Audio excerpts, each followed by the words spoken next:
আমি তো অবশ্যই বাংলাদেশের সানি লিওন। আমার আত্মীয় অথবা ফ্যামিলি কেউ এই ভিডিওটা দেখবেন না। এটা হলো পরিমণি বৃষ্টিতে ভিজা ভিডিও, আর এটা হলো সুমাইয়া রিমুর বৃষ্টিতে ভিজা ভিডিও।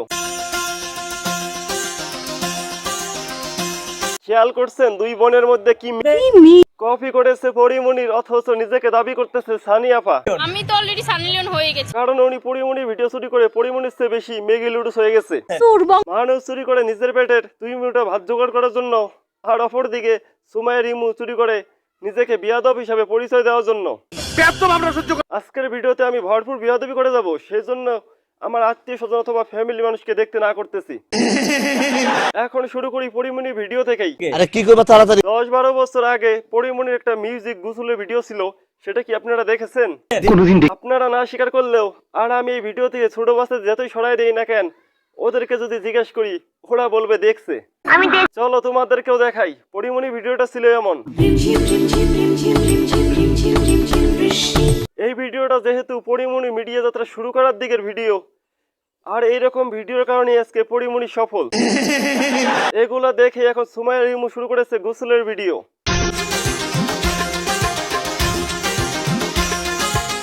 চিন্তা করছেন এখন সুমাইয়া রিমুর কাছেও নায়িকা পরিমণি ফেল।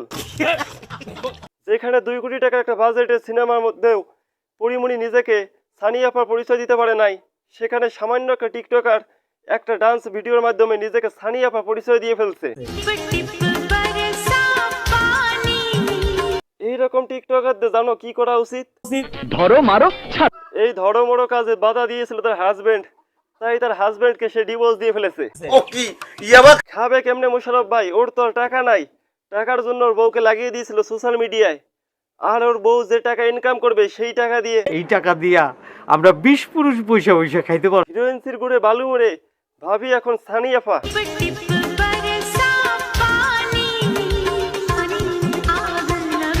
হাজবেন্ড থাকাকালীন নিজেকে সানি আপা দাবি করতো, আর এখন ভাবেন হাজবেন্ড নাই, এখন কি অবস্থা? ইন্ডিয়া যে দেশটা, সেখানে হচ্ছে সানি লিওন কাঁপাচ্ছে। মিডিয়া হচ্ছে এর কাছে টাকশাল, আর টাকা ইনকাম করার মাধ্যম হলো বডি শেভিং।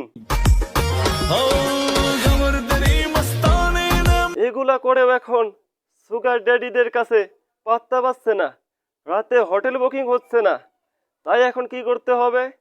পাহাড়ে গিয়ে ডান্স করতে হবে, তাই হয়ে গেছে বার ডান্সার।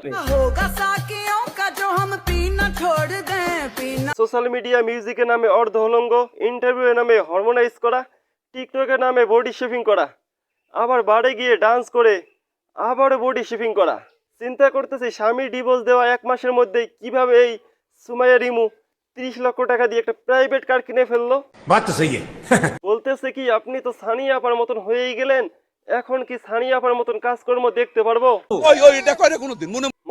মনে করতে গিয়ে আমার হরমোন লুজ হয়ে গেল। এর দায় ভাই কে নিবে? এর হাজবেন্ড। এই যে মানিক ভাই, আমি জানি আপনাদের ডিভোর্স হয় নাই, আপনারা ডিভোর্সের অভিনয় করতেছেন। আর এই কথাটা যেদিন পাবলিক হবে সেদিন আপনার বিচিগুলো সিদ্ধ করে আপনার বউরে খাইয়ে দিব। তোমার বউ যদি এরকম কাজকর্ম করে, এতে তোমার ইজ্জত যাবে, আর ইজ্জতে ভয়ে তোমার ডিভোর্সের অভিনয় করে তোমার বউকে পাঠাইছো নাইট ক্লাবে। যেদিন দেখবা সত্যি সত্যি তোমার বউয়ের সাথে একটা সুগার ড্যাডির লিঙ্ক ভাইরাল হয়ে গেছে, সেদিন বুঝবা টাকা কাকে বলে আর বউ কাকে বলে। তোদের একটা বাচ্চা আছে না? বাচ্চা তো তোর বাচ্চা আর জান্নাত তোহার বাচ্চা যখন বড় হয়ে বাপ মায়ের পরিচয় দিতে পারবে না, তখন তোদের টাকাগুলো মুড়ায় তোদের পিছন দিয়ে ভরে নিস। শরীরে একটা ভাব আইছে, ভাব তো আসবে, এটা ফোরকের ভিডিও না। তোমরা কি দেখতেছো? তাড়াতাড়ি লাইক আর সাবস্ক্রাইব করে দাও, না হলে বুঝবো তোমরা সুমাইয়া রিমুকে সাপোর্ট করতেছো। Hello WhatsApp guys, this is 4K। আশা করতেছি তোমরা এই ভিডিও দেখে ভরপুর বিনোদন পেয়েছো, আর যদি ভরপুর বিনোদন পেয়ে থাকো তাহলে চ্যানেলটা অবশ্যই সাবস্ক্রাইব করবা। আর হ্যাঁ, পরবর্তী ভিডিও তোমরা কি টাইপের চাও সেটা কমেন্ট বক্সে জানিয়ে দিও। তোমাদের কমেন্ট ধরে এর পরবর্তী ভিডিও আসতেছে। সবাই ভালো থেকো, আবার কোনো নতুন ভিডিওতে তোমাদের সাথে দেখা হচ্ছে। So good bye.